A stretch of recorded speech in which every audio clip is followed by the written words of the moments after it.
Hello, my astrology friends. This is Lada from astrolada.com.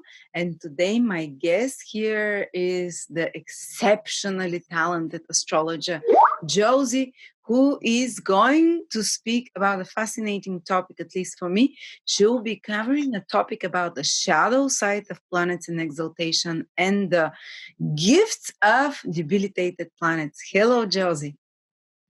Hi, Lada. Thank you so much for the amazing introduction. I always love your introductions. Awesome. Josie, so Josie actually is going to make a webinar on that one-off in September the 2nd about in-depth, about what it means to have debilitated planets, but particularly what it means, the positive side, because so many people have debilitated planets. What is a debilitated planet? Is when a planet is in the sign opposite where it's exalted. And people always ask us, I have exalted planet, I have debilitated planet. Does it mean all topics connected to that debilitated planet are basically lost on me forever and they're always gonna feel like a failure there? But Josie has some fascinating insights for you.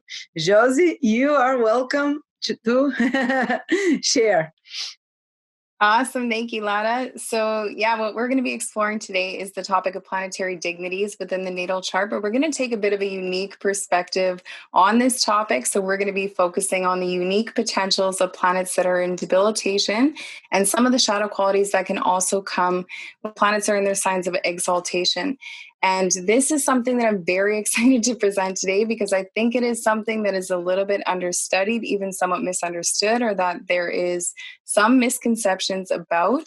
And it's not an entirely brand new idea or perspective either, but it is something that I wanted to build on. And so when we did the wealth video last year, I mentioned that, I'd heard from a few people that debilitated planets had a lot of wealth potential. So through launching that wealth reading and having a lot of readings, I've been able to do a lot of active research and experimentation with that. And I've had really great results approaching the chart this way. And so that's what I'm going to be sharing with you guys today. And so it'll also be a bit of an introduction to the webinar we'll be doing in September, where we'll go much more in depth into some of these things.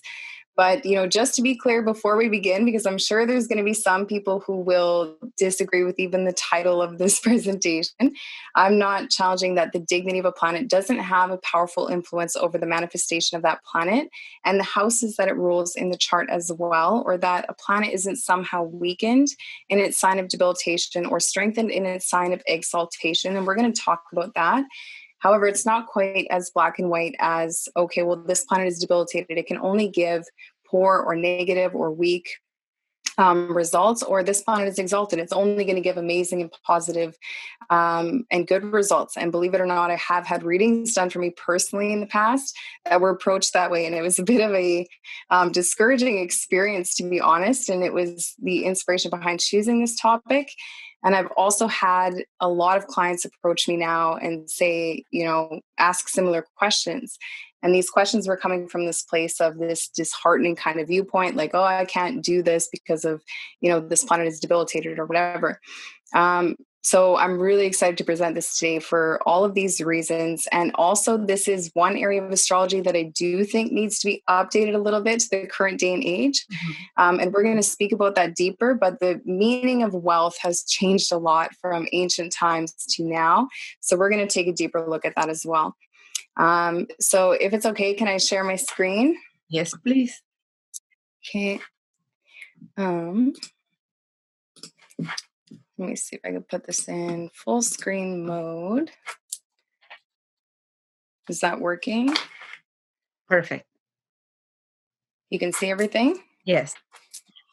Okay, so basically this is what we're going to be covering in the course. So it's going to be a bit of a deeper understanding around planetary dignities. We're going to talk about approaching the chart with neutrality and duality as well, because in astrology, everything has a polarity, and it's important to, especially with planets that are in weak dignity, to kind of balance out their polarity in some way. So we're going to look at the shadows and light of exaltation and debilitation.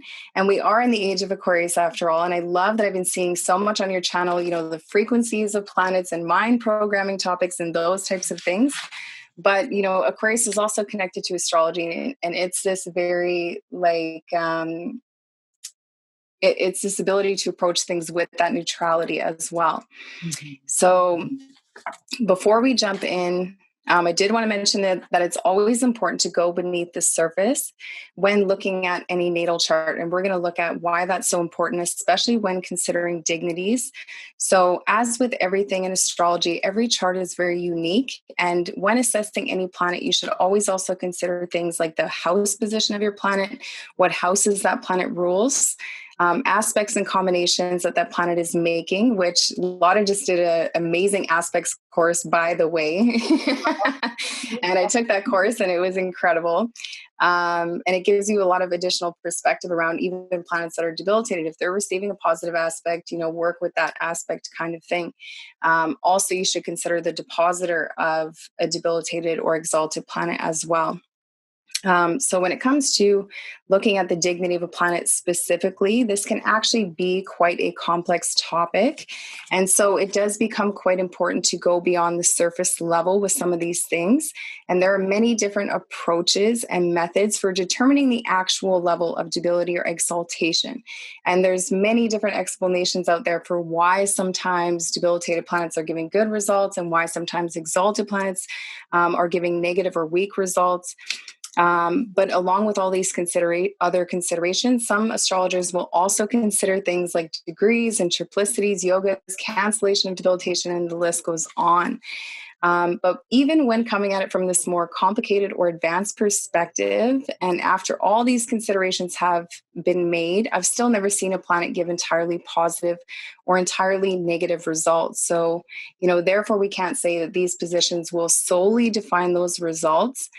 Especially when on top of the natal promise, you need to also consider that with, Time Lord techniques, transits, progressions, solar returns, perfections, and so on, those things can also strengthen or weaken your natal chart, but during specific periods of time.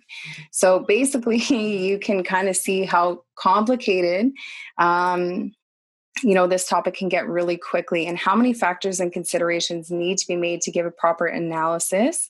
And this is why it's important that when studying the natal chart specifically, because it is your natal potential without the use of predictive techniques, it's always important to cover both the shadow and the light side of each placement, because they're going to be activated differently at different points throughout your life, basically.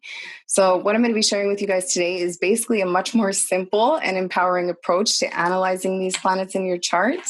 And again, I'm not disagreeing that an exalted planet will offer more support to the native than a debilitated one, or that a planet's dignity will influence the quality of those activations, or that certain placements can certainly give more difficult or challenging circumstances or expressions around what that planet and houses represent. But that said, I do believe everything has its own unique potential, and that everything has a higher and lower expression and a more evolved and less evolved expression. And it's always important to cover both of those and identify both of those potentials when looking at the natal chart for these reasons, basically.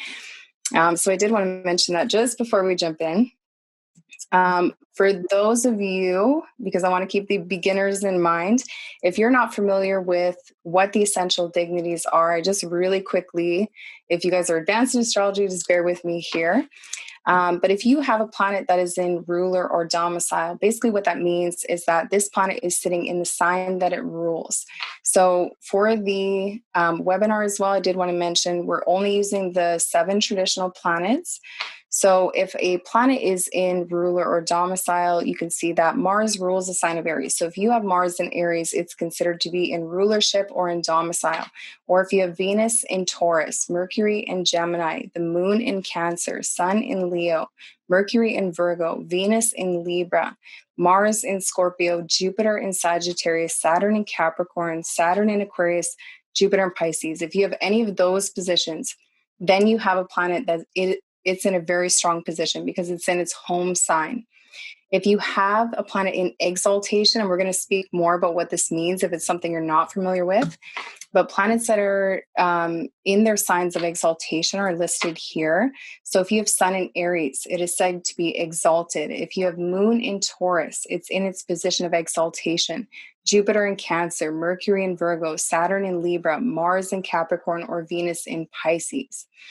Now, if you have a planet in detriment, this means that this planet is sitting directly opposite to the sign that it rules. So opposite from Aries is Libra. This is a Venus ruled sign. So if you have Venus in the sign of Aries, it's said to be in detriment. Mars rules the opposing sign from Taurus, Scorpio. So if you have Mars in Taurus, it's in detriment.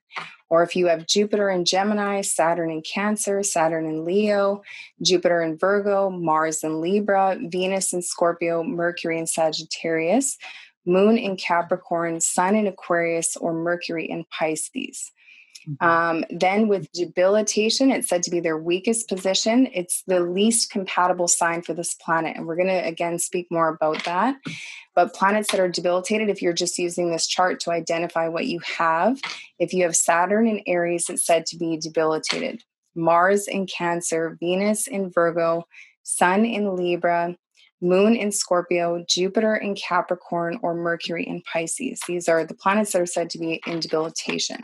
So I did want to cover that just for those that aren't super familiar with astrology yet, and what this basically means. So this is the definition of dignity. This is not related to astrology. This is just the actual definition to give you guys a better idea of what it means by dignity. So dignity is defined as the state or quality of being worthy of honor or respect.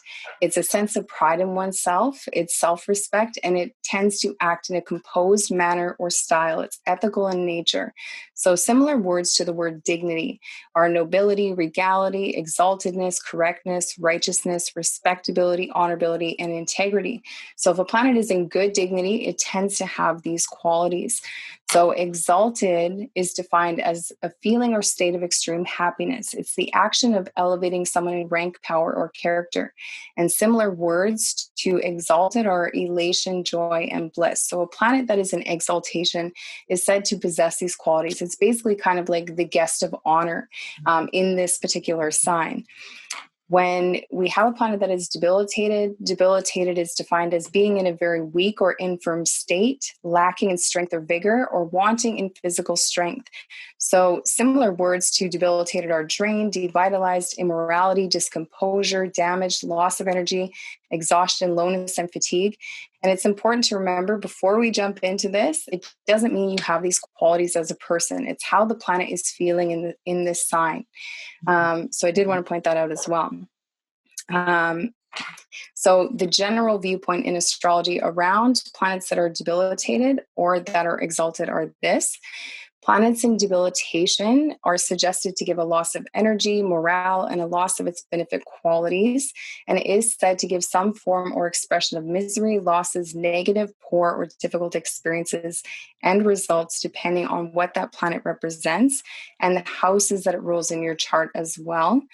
Planets in exaltation are said to give their most effective, positive, and highest expression and can tend towards providing the native with positive circumstances related to that planet and the areas of life in which that planet rules as well.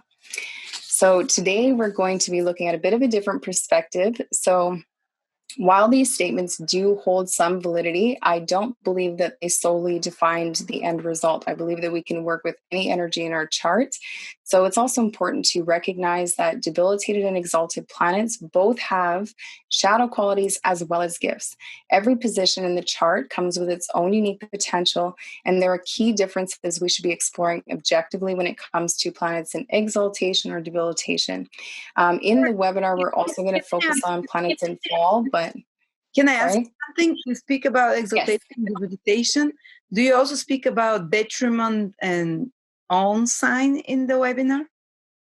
Yes. So in the webinar, we're going to take a look at planets in fall. For today, because it's already quite a bit of information, we're going to focus specifically on more so debilitation.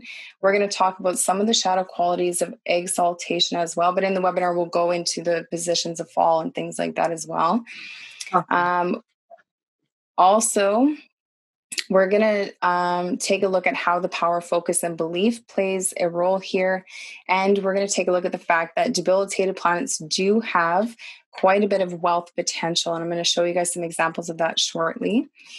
So, this, in the words of Einstein, everybody's a genius, but if you judge a fish by its ability to climb a tree, it will live its whole life believing that it is stupid. So, this is, I think, one of the best explanations of especially debilitated planets and planets in detriment that I've ever seen, which really just means that just because the highest intended expression of a planet is somehow incohesive with the sign that it's in, it may become a bit of a fish out of water, but it doesn't mean that it doesn't have its own unique set of gifts and potentials. And even with exalted planets, there's also a shadow side we can fall into.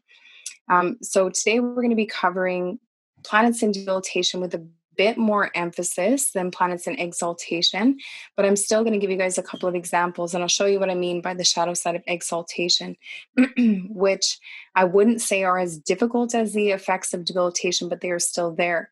So when it comes to exaltation, the shadow qualities are usually seen from some form of overabundance of energy in some way, and we'll take a bit of a deeper look of why that is a little bit later on. But even just for example, if you think about the moon in Taurus, this is such a beautiful position because the qualities of the moon are very cohesive with the sign of Taurus. But even though it's a very comfortable position for the moon, some of the shadow qualities can again come from an over excess of energy in some way. So in a shadow sense, if it's an excess of comfortability, remember that results are not really made in the comfort zone. And so one of the shadow qualities is that these people can become stuck in their ways or have routines, or have a hard time with getting stuck out of their routines or creating transformation that is outside of their normal way of doing things. And it can also show someone who tends to kind of get stuck in their emotions or past experiences, especially those experiences or beliefs that were part of childhood conditioning. Because from ages 0 to 7, we operate very heavily from our moon placement. And moon and Taurus people are said to have, really great memories and things like that. But say if you have some difficult energy with your moon as well, say you have a square to Pluto or a square to Saturn or something like that, those things can actually be a little bit harder to get rid of for these people and can affect them, or because moon is a cyclical planet, those things can tend to repeat throughout their lives as well. But the more that we can create conscious awareness around those energies, the more that we can focus that energy into positive directions. And this is something that astrology gives us the ability to do through being able to identify those. But let's take a look at some of the key differences between, or what I would say are the main key differences between planets that are exalted and debilitated in the chart. So, an exalted planet, and keep in mind, again, we're just looking at these objectively for now. None of these things are positive or negative on their own.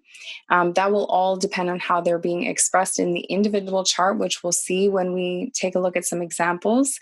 So, just to clarify again, before we go over these, I'm not saying that a debilitated planet in the chart will give you these qualities as a person. It doesn't mean that because you have, a debilitated planet that you are any of these things. So, I'm not saying if you have a debilitated planet, you're immoral or materialistic, or you have no sense of direction or anything like that. Again, we're looking at this objectively, and we're talking specifically about the singular expression and qualities of that planet and what it represents without considering the rest of the chart yet, which we'll take a look at some examples right after this.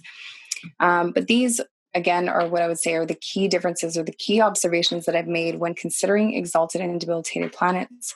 So an exalted planet will tend to derive, produce, or generate energy from an internal source. An exalted planet will be more inclined to benefit, uplift others. It tends to be more inspirational or more soulful in nature. And an exalted planet tends to be in more of a natural flow. It has a stronger inner sense of direction because it's in a place of awareness or understanding. So it's in a position to contribute and give as well, because they are in this place that is embraced and supported, or where their qualities are embraced and supported. And so it does also tend towards more genuine and sincere expression, and can even be more ethical in nature.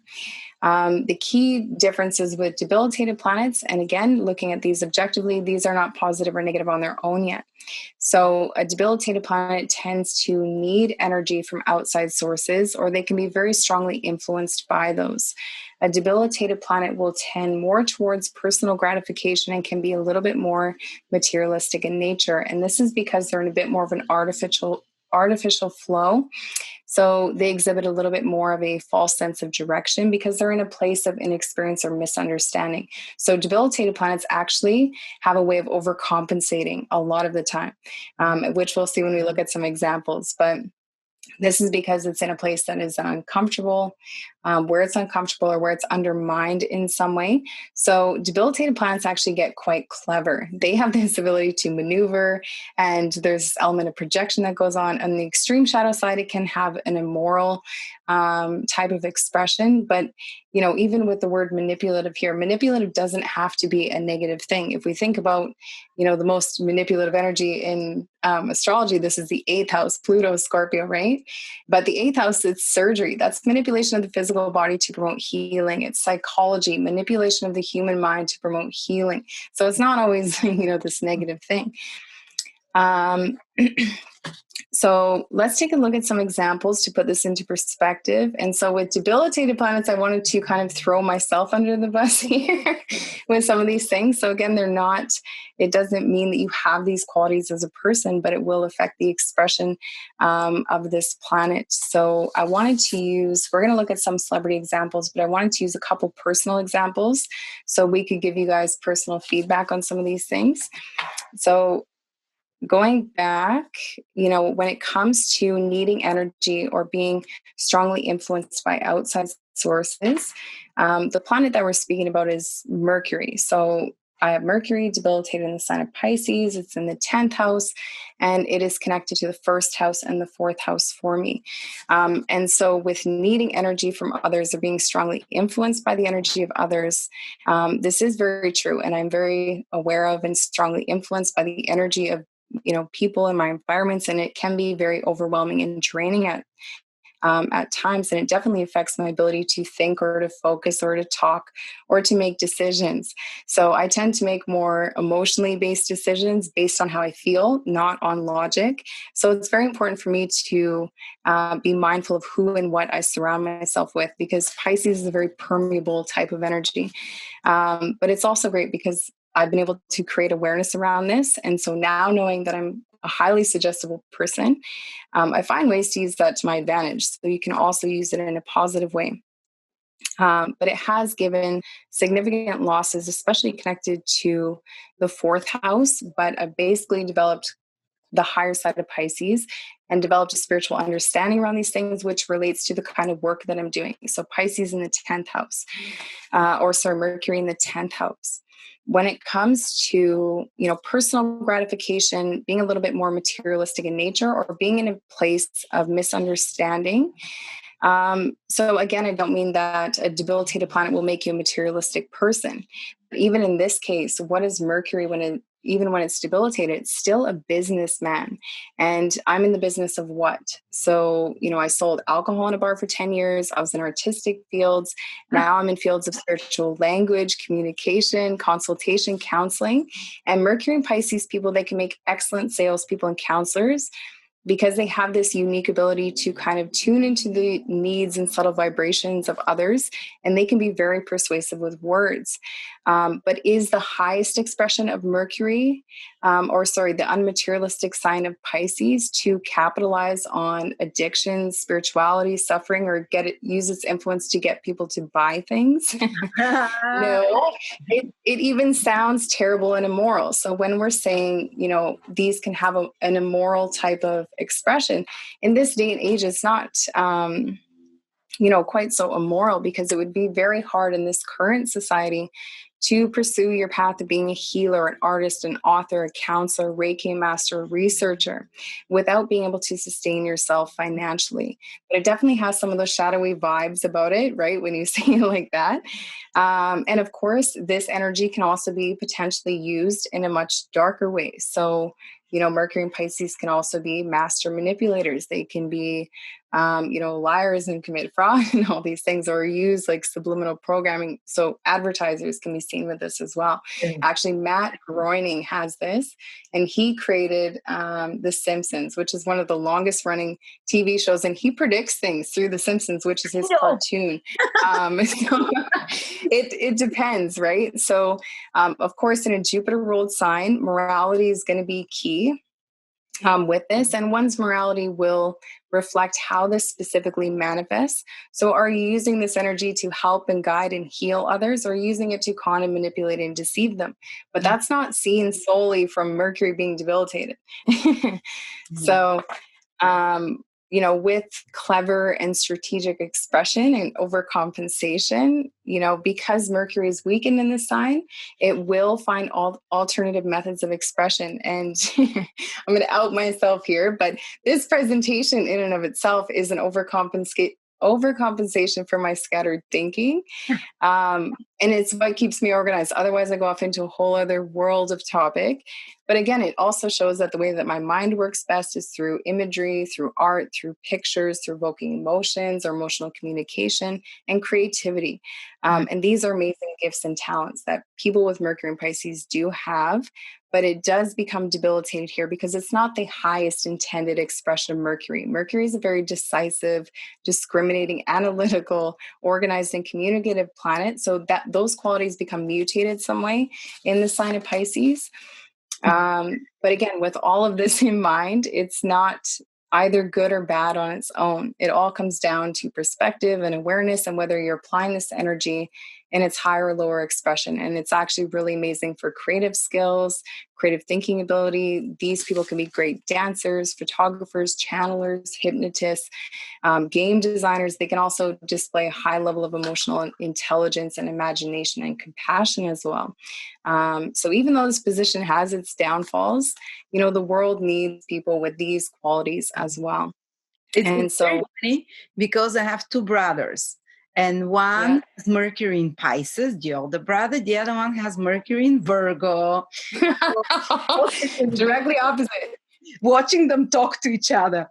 The Pisces Mercury brother starts talking, goes on a tangent, jumps from one to the other, starts telling a story, and within that story, there's another stories. And the younger brother Mercury in Virgo. So get to the point. He just answers, no, the Mercury in Virgo is straight to the point. Yes, no. That's it. Yeah. The other one talks and explains. It's emotional and waves. Totally. Actually, my best friend has Mercury in Virgo, and it's in the first house too, where Mercury likes to be.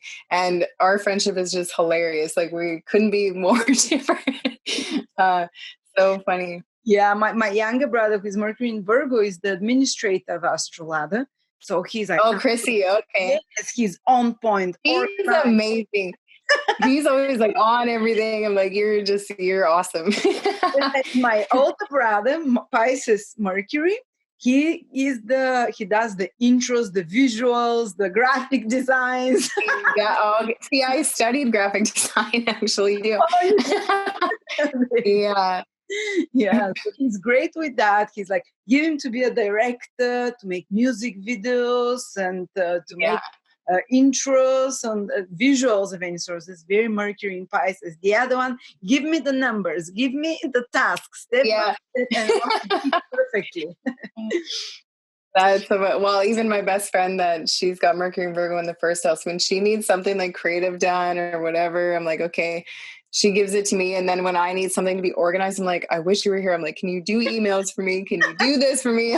She's like, yes, she loves it too. Like, she actually enjoys it. I'm like, okay, whatever floats your boat. But you need both of those type of people. I would hate my older Pisces Mercury brother to do my administration, my Virgo Mercury brother to do the creative part. Totally. So You need both. So hopefully this is kind of a good example of, how to look at these things objectively and in a neutral way while looking at the higher and lower potentials.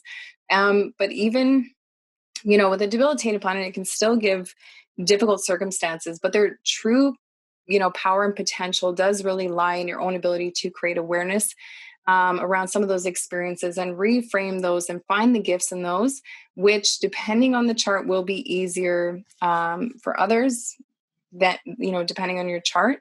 So even at first glance, my chart actually is pretty good. Jupiter is supporting my Mercury a lot. It's making a trine aspect. It's in a sign of exaltation. Mercury is very positively aspected, but at the same time, still being debilitated. I noticed that it especially does affect relationships and things like that with those associated houses. So at the same time, it still has not shielded me from a lot of those difficult experiences represented by that Mercury being debilitated. So, at first glance, you might not have guessed, with all this positive support going on with Mercury, that, I did grow up in an environment of poverty and lack, and I didn't have much family or roots. I lost my mom early on. I grew up around a lot of alcoholism.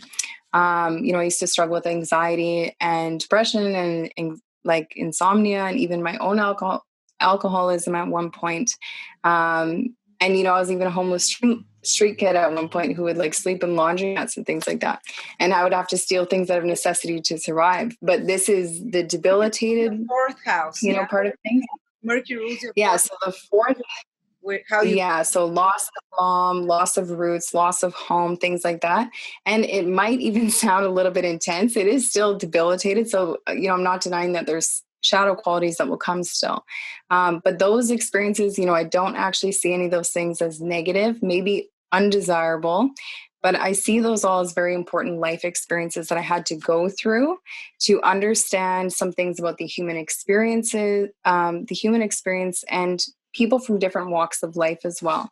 So now, through the higher side of Pisces, I've been able to forgive myself and those involved in those experiences. I haven't stayed in that victim mindset, which is the shadow side of Pisces. But again, the experience doesn't always define the end result, and it did lead to the kind of work that I'm doing as well. But this was through positively channeling consciously the higher side of Pisces, which was for me art healing. It was forgiveness, practicing compassion, through my own, guides, healers, meditation, and energetic protection techniques. So some of those qualities of debilitation are still there, but those gifts are always going to be there as well if you look for them, no matter how dark, the experience and things like that. And, it's actually a little bit interesting because of the wealth potential that debilitated planets have. It's a bit of an interesting point with debilitation because often our values are shaped through our most difficult experiences. There's, even this one life coaching exercise where they get you to define your values and what those are, and they get you to trace those back to where they came from. And it's very much connected to what you're meant to do in this life path or what you should be doing to make money.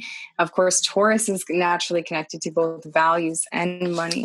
But those can be shaped through difficult experiences and through being able to define those and make connections. I've seen people who do this exercise who, as a child, they, had this difficult experience where they were always excluded and they were bullied and things like that.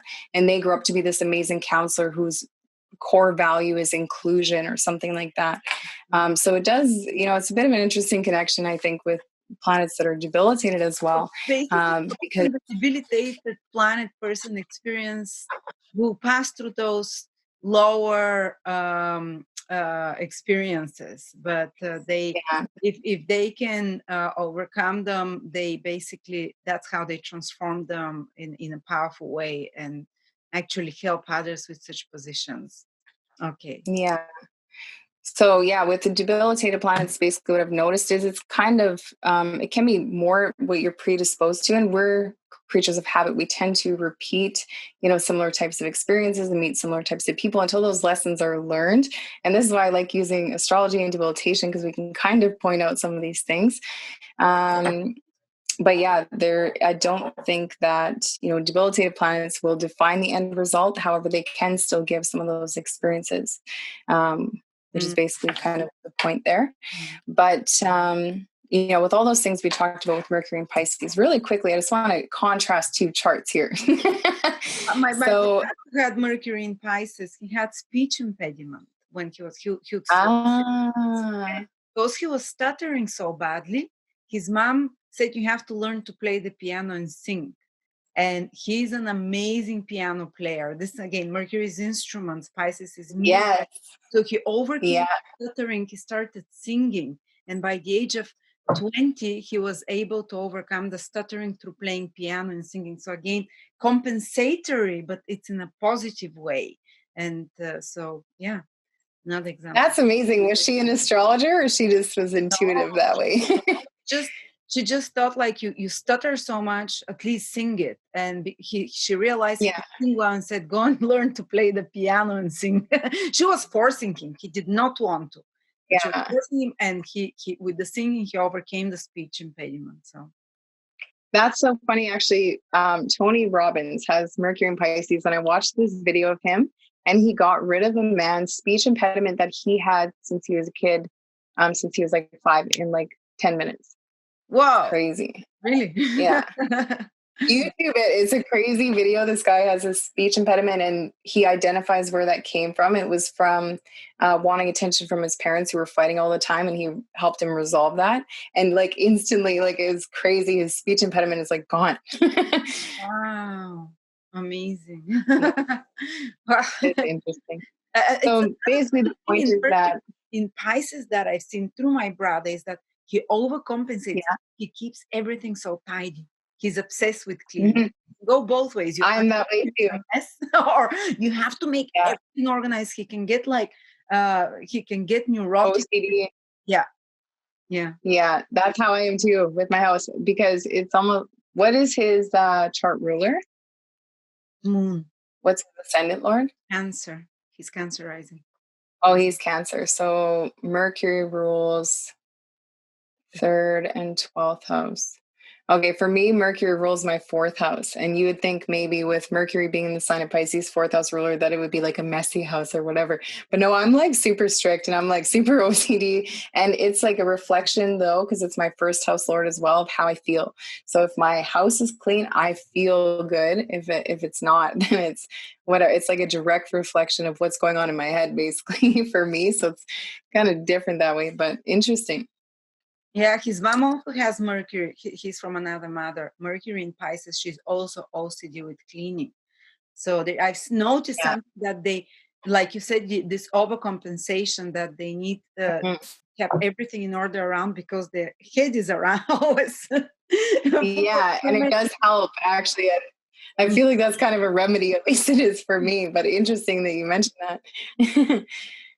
Okay, so with Mercury and Pisces, just to kind of bounce us off of a couple of celebrity charts, because again, basically what I'm saying is it doesn't define the end result. So, it's kind of exploring some of the misconceptions of this black and white, okay, well, it's debilitated, it sucks, or it's exalted, it's awesome.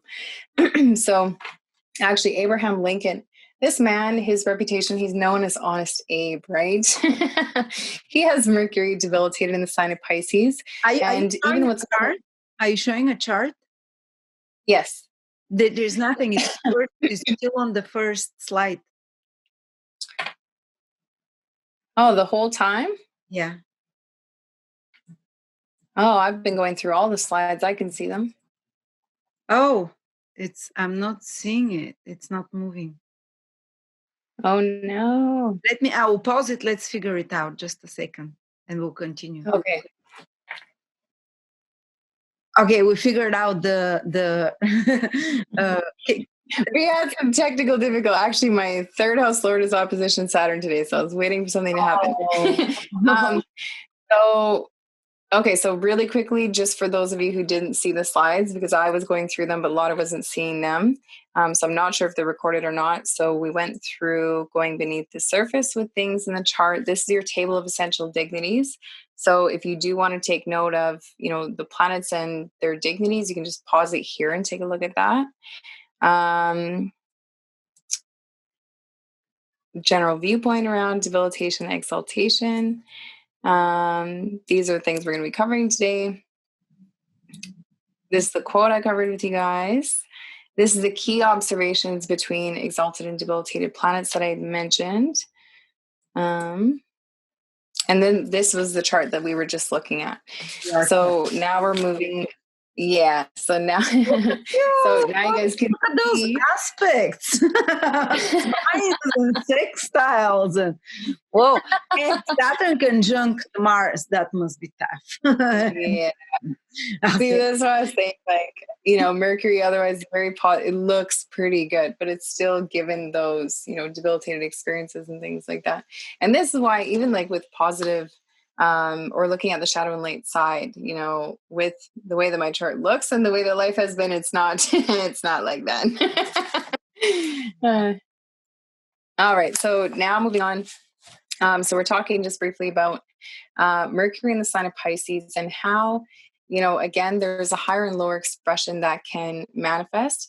And we talked about some of the other considerations that you need to factor in, but this is an interesting example because we have Mercury debilitating in the sign of Pisces. For Casanova, we don't have the house positions, but in both cases, they have Jupiter, the depositor, in its home sign as well, which is strengthening Mercury. Scorpio rising, Josie. Is he? Okay, so that will put in his 5th house. Romance. All the Pisces. Yeah, okay, that makes perfect sense. And we'll talk about, I'm going to bring Casanova back up in the webinar because we're going to look at his Venus. But just for this example, it's a little bit interesting because it's very different expressions of the same debilitated planet. So Abe Lincoln has Mercury in the sign of Pisces. Of course, he's known as Honest Abe. He's not, this, con artist side of things. But if we look at Casanova, he's the polar opposite to that. Of course, he used manipulation and fraud and things like that to seduce women. He's one of the world's most renowned scam artists and things like that. But he was also an amazing artist. He was known for being a musician and things like that as well. And both of these guys practice law and things like that, but two very different expressions of this Mercury that's kind of going on. And we'll take a look at Casanova's Venus in the webinar because he's a pretty good example. But, basically, again, just mentioning that a position that is debilitated, it doesn't define the end result of what is possible with that position. So these are two very similar examples because they both have Jupiter and Pisces as well. Very different expressions. We have Honest Abe and we have, this womanizer fraud con artist. So... All right. So now we're going to take a look at Lada's chart, which she's very graciously offered to let us use today. And I wanted to use her chart because we're, already talking about Mercury. It's very 3rd house energy. She's got a very powerful 3rd house and she's got Sun exalted in the 3rd house. So going back to, these key observations about the differences between exalted planets and debilitation, I thought it was a nice contrast.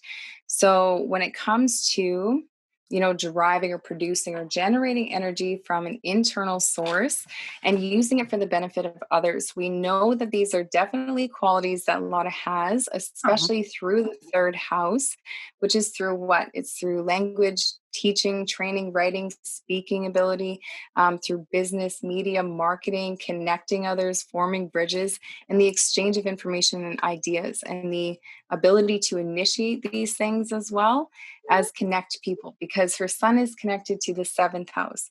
So this is already a huge energetic upgrade to what we just talked about with Mercury being debilitated, which has a natural connection to the 3rd house. And exalted, this planet will also tend towards genuine and ethical expression in the delivery of these things. So we know that she's very much in a natural flow here. We see it and hear it all the time when she's presenting.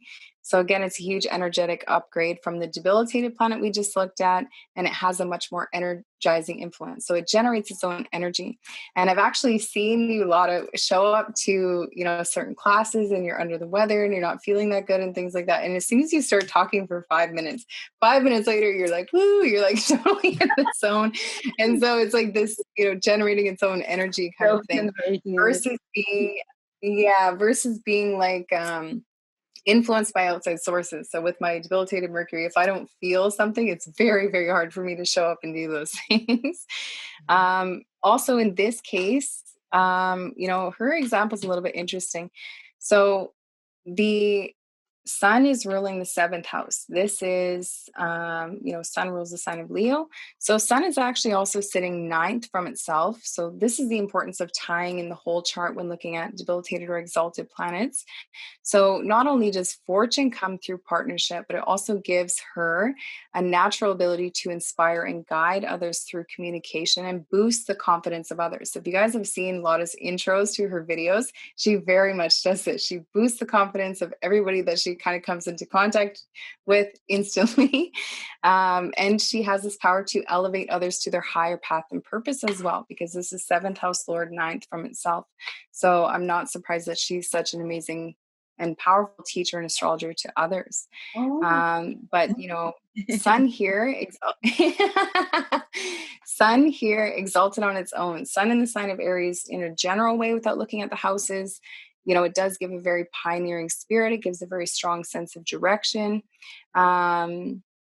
And which I found funny, actually, because I know that you mentioned that the way that your life purpose found you was a book hit you on the head. Third house is information and knowledge, and Aries is the head. And that's a very direct sense of purpose and direction. I'm just saying. The third house is also very self-made energy. It gives a lot of strength in entrepreneurial and business endeavors, especially in connection with another business and social house, which is the seventh house. So this position gives the ability for her to take self-directed action, exhibit independent thinking and ideas, and express them confidently. It gives a lot of leadership potential. So this is a huge energetic upgrade to what was going on with the debilitated Mercury, right? But, with the seventh house as well, seventh house can be one of the houses of projection. So it can even show some of these qualities are more projected in some way. And if we bring in the rest of the chart, this example was interesting to me because the sun rules the house of Libra for her. So while the sun is strong and it is supporting this house, it's not debilitated, it's not weak in the seventh house, it's still making a connection to the house of Libra. So that's why it's a bit of an interesting example, because the I am singular expression of the sun and the independent me energy of Aries is still connected to the house of us and partnerships. So interestingly, Lada might actually identify a lot with Libran qualities or project them. So she may tend to give a lot of herself for others or place a high value on how others perceive her. And it can also show someone who's very business-minded in partnerships, and that relationships must have played a very important role in the development of her personality, ego, and even her career. And I would say important males especially. And equality can be very important for her. And these qualities, why they're interesting, is because they're not typical qualities of stellium or sun in the sign of Aries, as Aries tend to be more self-directed in their pursuits. Absolutely. So everyone, when they see me, they ask if I'm a Libra. For years, I thought astrology is wrong because I'm like, I'm not. Yeah. This is why you can't really give a general description. And your chart, even though as soon as you look at your chart, your eye goes right to this Aries energy. But Lada has a lot of Libran energy. So she has the sun connected to her seventh house, and sun is connected to our identity. She has Venus conjunct the sun. She has ascendant Lord in Libra, and she has the moon in the seventh house, natural house of Libra. So that's a lot of Libran energy, which is heavily contrasting the energy of Aries in this case. So for her, this energy of the exalted sun is a lot more balanced. But on the flip side of the coin, it doesn't mean that because it's exalted, that it's all easy or that it's all positive. So, generally, Aries is kind of considered to be a bit of a harsh sign. In this case, it's quite balanced, but this sign is ruled by the malefic planet Mars. And also remember that nothing gets too close to the sun without being burned. So, the sun is considered a harsh planet as well. So when looking at the sun in Aries, again, these exalted planets, their shadow qualities can usually come from a lack of balance or over excess of energy. So if the shadow qualities of an exalted planet, or if this planet was being expressed in a shadow way, With these areas of life in mind, this can also be connected to impulsive decision making in these areas, like act first, think later type of energy. It could give a lot of competition or hostility or conflict within these relationships. And it could even give domineering, headstrong, authoritative, forceful partners or father figures as well. It could even give ego battles and arguments with them, or an extreme shadow side. And this is not for everybody, but it can give a tendency to attract pushy or selfish, bossy, aggressive spouses, partners, bosses, and so on. But that's on the extreme shadow side.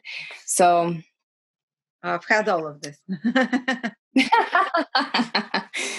I was surrounded by very strong men, let's say, in my life. Fathers, teachers that were like, they kind of were making decisions for me and still try to. Yeah. So the shadow side, comes in from this over excess. So again, Lada has like this really amazing balance. She's got a lot of Libra energy, which still creates an opposition, this push and pull energy within oneself. But if we look at, a bit of a similar example again, Russell Crowe. So he's in Aquarius rising. Leo rules his seventh house. I'm looking at whole sign, but this is a Placidus chart.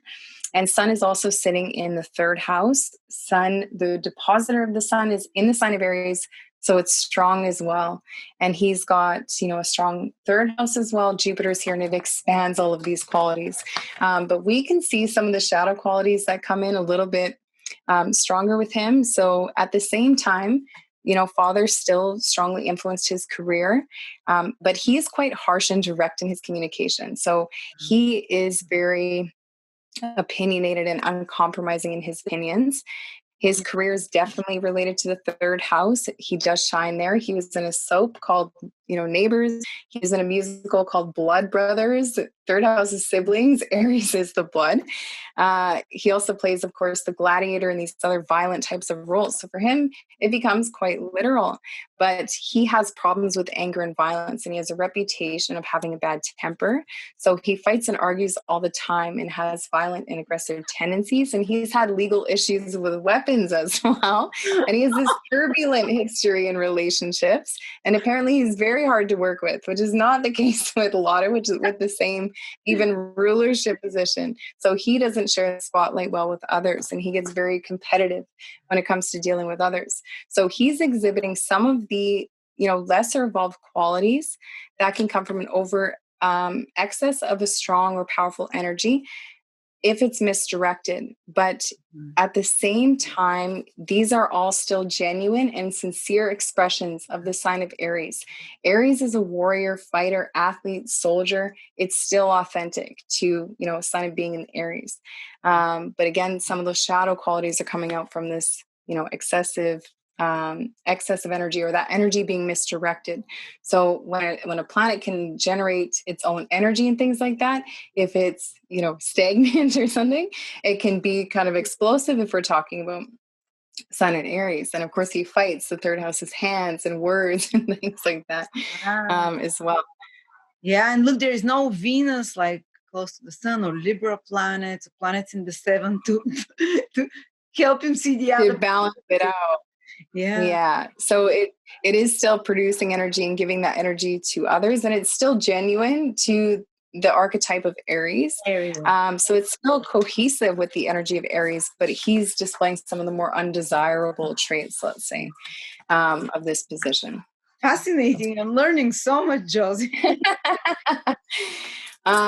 So, with all of that in mind, a planet that is debilitated, while it might not be in perfect alignment with the most idealistic expression of that planet, because it has qualities that are somehow incongruent with what a particular sign and the true nature of that sign can represent, it becomes compromised in some way. But it still has its own unique potential. It doesn't mean it has nothing positive about it, even if they tend to be expressed, especially initially, from a position of a loss of energy or an inexperience, or from a position of lack initially. So, there's some development that needs to go on, or it can show early experiences can definitely predispose you to some of those things. And also at the same time, a planet that is exalted, while it might be in a supportive environment where it is expressed and boosted in some way, it can still cause some form of over idealization. or over excess of energy there, which again, if not channeled appropriately, will reveal the shadow qualities that those planets have as well. And of course, we've seen from these examples that each expression will be influenced by other factors in the chart of a person, but it also depends on where your level of consciousness is around these energies and whether you're consciously navigating them into a higher or lower frequency or vibration. So in the webinar, we're also going to be taking a look in more depth at the higher and lower frequencies of each planet in each sign. So you don't actually have to have a planet that is debilitated or exalted or in fall to attend. I wanted to cover the shadow and light of each planet in each sign, so you can also mix match this with the different energies that you have as well. So exploring everything with kind of shadow and light, basically, which leads me to where focus goes, energy flows. So, if we believe that the difficult positions in our chart somehow make us predestined to a negative result or experience, this would kind of imply that we have no personal control over our own circumstances. And for me, that kind of defeats the purpose of us being here in the first place, because it means that there wouldn't be much room for growth or development with these things or these people or these areas of life as well. So while it doesn't take away from the fact that these positions can give difficult experiences and circumstances, focusing on only all the ways that those are negative will only create more of that and can even put us in, a bit of a victim mind state, which, we can feel kind of powerless. And so, this is like, I've had so many clients come to me and say, like, very disheartened about this certain position. They're like, I really want to do this, but this planet is debilitated. I'm like, don't let that stop you. Like, if you believe that, so. I would love to give this example with Kylie Jenner, the one who has Venus in Virgo. It's on I have her coming house. Yeah. You're going to be talking about her now? Oh, yeah. Yes. Okay, it carries on. Okay, yeah. I didn't know that. Yeah. Okay. Yeah, she's got quite a bit of debilitation going on. But, I've also seen this over and over again, that some people with the most difficult charts and with the most difficult aspects, the most difficult experiences, be able to turn those experiences into their greatest gifts and truly achieve really amazing things through their ability to reframe and refocus that energy. So I even believe that people with some of the most difficult life experiences often have the most special path and purpose in this lifetime if some of those things can be overcome. So the idea here is that what we focus on becomes our reality. And this is also a little bit interesting to me, because when we have difficult aspects or difficult positions in the chart, we use remedies. And what I find interesting about this is it's a bit of a similar energy to debilitated planets, in that we're trying to manifest something outside of ourselves. So we carry a specific stone, or we wear a certain color, or we plant something specific, and so on. And it's great to do those things and practice those remedies. But in a way, it's also similar to kind of looking for a quick fix, because some of the most powerful remedies are going to be coming from doing the internal work there around those things and reframing those experiences and moving forward from those. So again, this is like a material versus soulful nature that we spoke about when comparing debilitation and exaltation. But when we have such positions, whether it's difficult aspects or positions, they actually hold a lot of power. But the power comes from our ability to reframe those experiences, situations, and people, and find the gifts that they're trying to give us in those experiences and utilize those to our benefit. So we always want to be creating awareness around those, because again, kind of what you focus on you become. So I remember even before I learned about my mercury debilitated or whatever, I was like, oh, I'm so smart, I'm so this and so that, or whatever. And when I learned about mercury being debilitated, it broke my confidence a lot with a lot of those things, and actually started believing some of those things, but it was ways that I never was before. So interesting. Okay, so finally, we're going to wrap this up and look at some examples of how debilitated planets are connected to wealth potential. So we're going to be, what I've noticed basically is that a lot of weak positions and weak planets actually have a lot of wealth potential. We covered this last year in the wealth video. There's certain combinations that create like money wealth, but they can be difficult in other areas of life. So it's also important to kind of contrast the difference of what is considered wealth in this day and age and what was considered wealth in ancient times.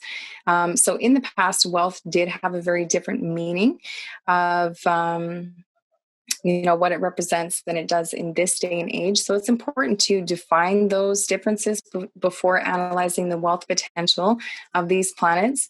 And these things really do make a huge difference when considering planets' wealth potential. So there actually seems to be a very strong connection between weak dignities as well as certain difficult aspects with being able to achieve or manifest things on a material plane. And it's also interesting that, these difficult positions and certain difficult aspects in the chart seem to generate wealth, especially because, again, they can be describing our most difficult circumstances within life or our most difficult interactions. And those are often, again, the most, the types of experiences that contribute most heavily to our values, which have a very direct connection to our earning potential. So this is why in astrology, Taurus is considered an important sign to look at, as well as the second house for earning potential, because it's representative of our values, our self-worth, our early foundation, and and our elements that are all contributing factors when it comes to determining how much wealth we're able to receive or earn as well. So how is the definition of wealth different today than it was in ancient times? So I did a lot of research around this, and I actually found it so fascinating because the symbology is so directly connected to both of the Venus ruled signs. So in ancient times, wealth was not defined as the financial status of your bank account. It was something that was much more sacred. So wealth was seen as having inherent value opposed to being able to produce value. And early concepts of wealth were centered around stability. And this came from sacred items. It was things born out of the earth. So through property, through land, through livestock, through precious metals, even through, fancy foods or imported fruits and things like that, and to the holistic concept of health and well-being and family and resourcefulness. Other sources of wealth were a wealth of knowledge or spiritual wealth, or through being able to bring honor to your family through respectability. And, this has very similar connotation to those planets that are in good dignity. And lineage was also very important, or considered very important in those times. Of course, Taurus is also connected to archives and history and things like that. And then the resources you had were the currency that you would use to barter for things that you needed to survive. So then when it comes to things of value and translating that into the marketplace, that is also a very different environment today than it was in ancient times. So now we're using our resources for pleasure and luxury a lot more. We're not using those things just for survival. So again, the definition changes. So also we use it now. We use things, we value things we don't need many times. And we buy things we don't need. So we're very much in a consumer type of society. So it's a much different thing, and it's more about sometimes it can be more about the appearance of wealth than what actual wealth is, which this is the contrast of difference between the previous definition of wealth and what it is today. So, but at the same time, nowadays we need money to survive. We need money to support ourselves. We don't live off the land, and we don't rely on, our family or the support of the group the way that we used to. And so the concept of money and wealth has changed. So even if you ask the current population of what wealth means, and this won't be absolutely everybody, but a majority of them will say money first. Even if you Google wealth, 99% of the images that come up first are coins and dollar bills. So, and in history, money does have some, a little bit of being perceived as evil or bad. But in this day and age, of course, it's a resource that we need to survive and to sustain ourselves. So it's a little bit different now than it once was. But this is how today's concept of wealth clashes with what was previously conceived as wealth. And it also contributes to why debilitated planets have earning potential, in my opinion. And keep in mind that balance also becomes important. So because in the way of debilitation, a lot of people do sacrifice a lot of those things that were previously associated with wealth for material gains currently. So, people sacrifice their family time, their health, their roots, their relationships, and so on in the pursuit of financial wealth. So, with debilitation, balance again is important with those things. But when it comes to material wealth, it might not be the definition of what ancients would have considered to be wealthy. And maybe even in the current times, we also need to remember that money alone is not the only thing that there is to wealth. But these planets do become wealth generating. They do have earning potential as well. And wealth will be different for everybody. For some people, money can truly bring wealth and happiness. And for others, it will just bring the appearance of those things with a lot of kind of, emptiness behind those. So I suppose this is why Venus rules both Taurus and Libra, representing both the sign of values and resources, as well as the sign of balance and fair trade and things like that.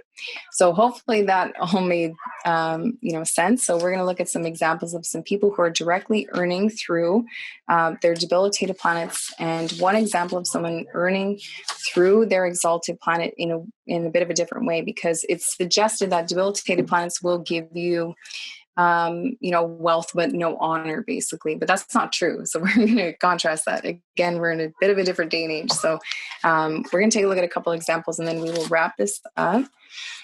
So the first example that we have is Jennifer Aniston.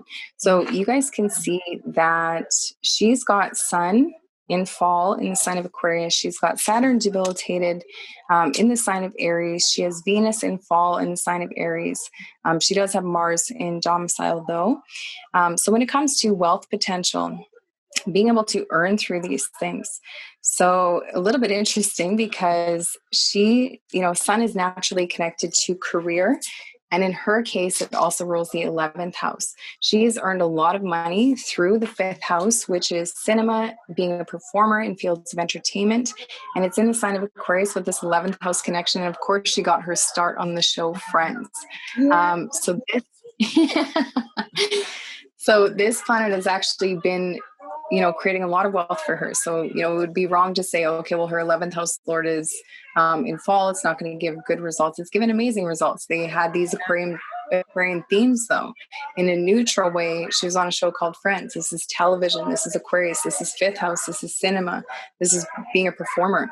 And even in her case, if you were to consider the depositor as well, depositor is also debilitated.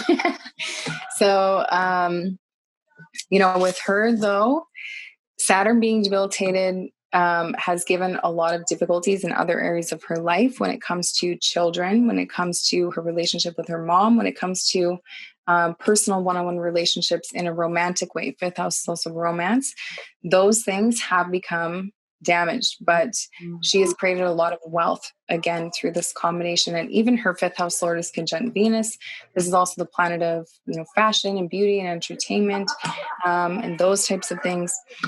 So for wealth, she's created a lot of wealth through these debilitated or weak positions. But again, in other areas of life, it is creating some level of difficulty. But how has she resolved those? Her relationships that she's had a lot of difficulty with, which includes like her mom, her dad, partners that she's had, and even, those things connected with romance, children, things like that. She is the ruler of her debilitated Saturn conjunct Neptune, and she's huge on forgiveness and therapy. She has done a lot of work there and talks about it really openly about a lot of those things in her experiences and how she's been able to move on from things through practicing forgiveness and through therapy and things like that. So I thought she's a bit of an interesting example, but again, it's not affecting her ability to earn through those planets. Wow, fascinating. Then we have Kylie Jenner. Yeah. So she's got Mars, which is in fall in the sign of Libra. She's got Moon debilitated in the sign of Scorpio in the 11th house. She's got Venus debilitated in the sign of Virgo, Saturn debilitated in Aries. She has Sun in domicile in Leo, and Mercury exalted in the sign of Virgo. So with all of this going on, we can see that on a personal level, she has a lot of difficult energy in her chart, but she's also the world's youngest billionaire.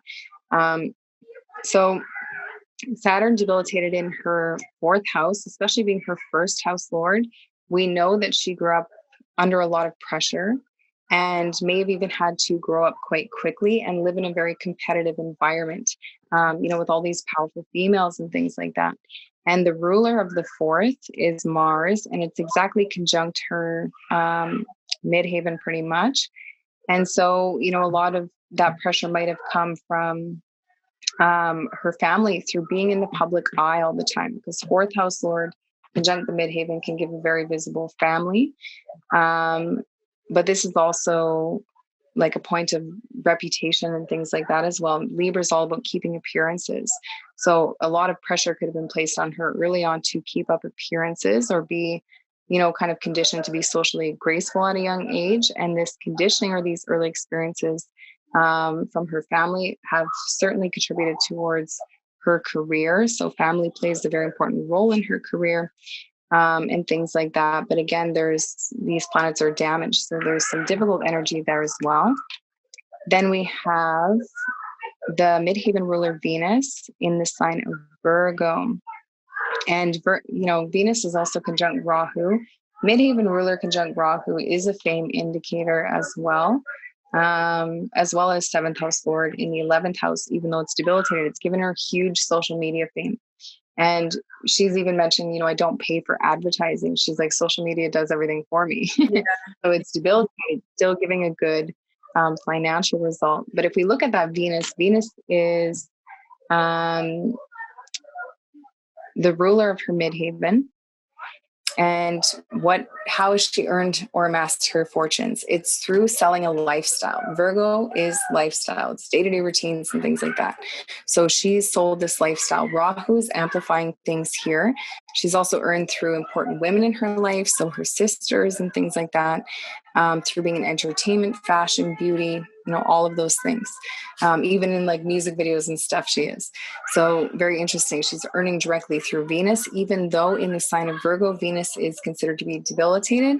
And Rahu here can even give, a lot of issues connected to self-worth or self-esteem. This can give a very critical parent for sure, especially the father in the 9th house. And actually, when I was doing research for this video, I watched a lot of videos that of her, and she had, these issues with her dad. And of course, Rahu is also something unusual about her dad. And of course, he got this sex change and things like that. So there's something about always having to keep up this appearance and having this low sense of self-worth and self-esteem. And as a result, it's almost like if I'm perfect, if I'm socially graceful, I will receive love and those types of things. But when it comes to makeup, of course, it's the illusion of perfection and all those things. And she's been able to amass huge material fortunes from that as well. I've seen very often women with Venus in Virgo, they always they never feel beautiful enough, so they try to overcompensate. And they always look beautiful. They always like perfect makeup, perfect clothes, because it has to tick points, it has to, this is Virgo. And through this, she's developed her makeup line. If she felt very comfortable in her skin with her beauty, maybe she would never develop that beauty line herself. So yeah, it's interesting. But the exalted Mercury, she must be very good manager with her beauty industry. It's like she's probably organizing it super well. She knows how. She talks a lot actually about her quality control, she calls it, which I'm guessing is a little bit obsessive too, or kind of intense with Rahu there as well. But this also, Venus in the sign of Virgo, it's a very hardworking energy. It's very service oriented. These people can be amazing healers, amazing people with animals, all those things as well. So even though there's shadow qualities, there's amazing gifts and potentials with all of these things, and they can translate directly into wealth as well. And really quickly, I'm not going to go too deep into his chart, but the slide isn't even there. Okay, but Hugh Hefner, he has an exalted Venus. So okay, you don't have his chart? I did, but it's not in the slide for some reason. Okay. But he's got Venus in the sign of Pisces. So, where it's kind of suggested, okay, well, even if these planets bring wealth, they won't bring honorability. So they're always going to be behaving in their highest form and things like that. Well, he had Venus in the 7th house, I believe, in the sign of Pisces. And of course, he also had exalted sun in the 8th house. So again, he's earning through these things, but Venus and Pisces is all about unconditional love, but it can give this lack of boundaries. And of course, he capitalized on the exploitation of women and things like that. So again, it's not the most moral form of Pisces either, right? Even though it's exalted. So again, there's shadow and light within everything. Yeah. So in the webinar, we're going to cover the shadow and light qualities of everything and talk a little bit deeper about these things. I've noticed that Venus, Pisces men, they're surrounded from young age with beautiful women, because Venus in Pisces, and actually most people that I know with Venus in Pisces, they complain about relationship problems because of the lack of boundaries, because they idealize, they might be taken advantage of sometimes or something like that. With Hugh Hefner, and I've seen it in charts of little boys or grown-up men, if they have Venus in Pisces, they're surrounded with beautiful women all their life for some reason. And he had no boundaries with that. He had abundance, like 2 or 3 girlfriends at a time, always, rather than one. So that's again. Oh, totally. Well, even if we go back to Casanova, so he also has Venus in the sign of Pisces, which also he was another notorious womanizer and things like that, who lived this like bohemian lifestyle and kind of, So he was saying that he was falling in love with all of them. He was not just chasing skirt for the sex of it. He was writing his book that he was in love. Even for one night, he was in love with a woman. She's the best.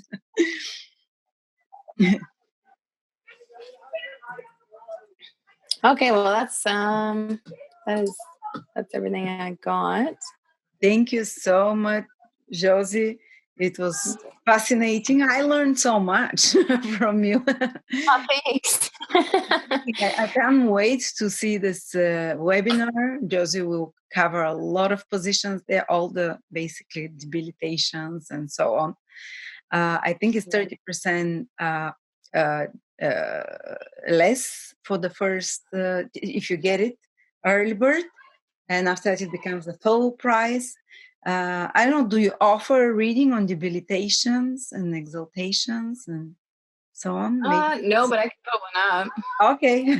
We'll put it on. If you guys don't want to learn about it, we can definitely take a look at that. I always place a special focus or emphasis on that in each reading that I do anyways. So, I really like approaching the chart that way. I found that acknowledging some of those difficult things, but also acknowledging the positive directions that you can take that into. I've heard back from clients that I've spoke to about some of these things, and they've created amazing results through their debilitated energies and things like that, which is part of the reason why I wanted to cover this. So we would cover that in any reading, but I can definitely set up another reading for that as well. Okay, it will be in the description below. I think I'll put it when I put the video up. Thank you so much, Josie. Always a pleasure talking to you. Thank you, Lada. Thank you, guys. Again. Bye-bye.